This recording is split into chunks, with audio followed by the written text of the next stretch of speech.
What if I told you that one of America's most legendary billionaires, John Pierpont Morgan, commonly known as J.P. Morgan, used astrology to help him forge a path for his growing business empire?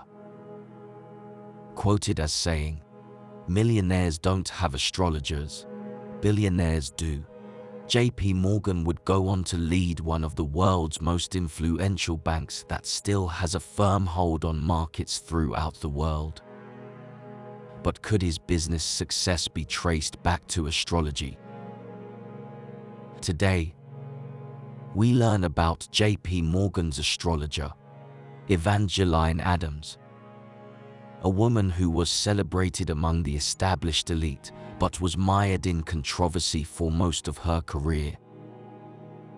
Known as the world's first astrology superstar, Evangeline Adams is credited with bolstering astrology's visibility in the modern age. Born in New Jersey on February 8, 1868, Evangeline grew up in a strict and disciplined household, and by the time she began to take her astrology studies seriously, she ventured to New York City in 1899.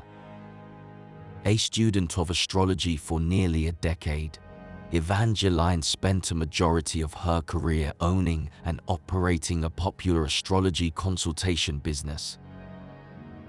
As her reputation grew, her access to the elite in New York surged.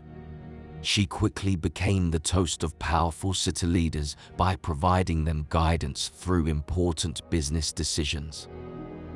Her public profile reached an apex when she correctly predicted that the Windsor Hotel, the place she resided, was in imminent danger.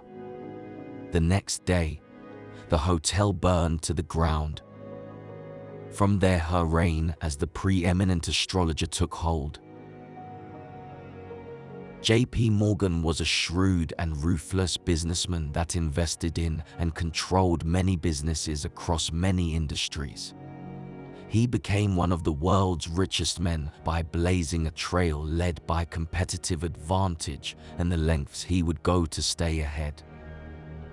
While their exact meeting is often debated, and her influence on his business decisions is widely speculated, many believe Adams helped advise Morgan on when to sign influential contracts on various business dealings.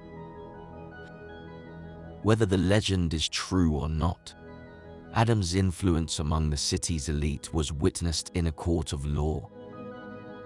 By 1914, Evangeline had been arrested 3 times in the previous years for fortune-telling.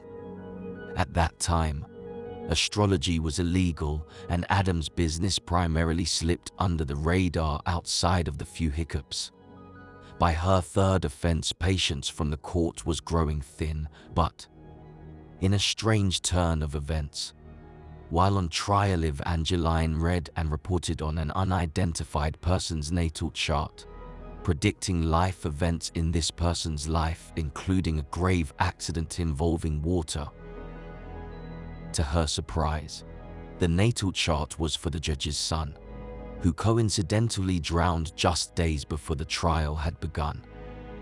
The judge exonerated Adams by saying that she brought astrology to an exact science. Over the course of the rest of her life, Evangeline wrote many books that educated the masses on the topic of astrology. Her writings over the course of the last century have proved influential to many astrologers and students of astrology. Her persistence in what she believed in caused her to encounter tragedy, but her everlasting legacy is considered by many in the community a triumph. If you liked today's video, make sure to hit the like and subscribe button for educational astrology videos. Thanks for touching down at Astro Base Camp.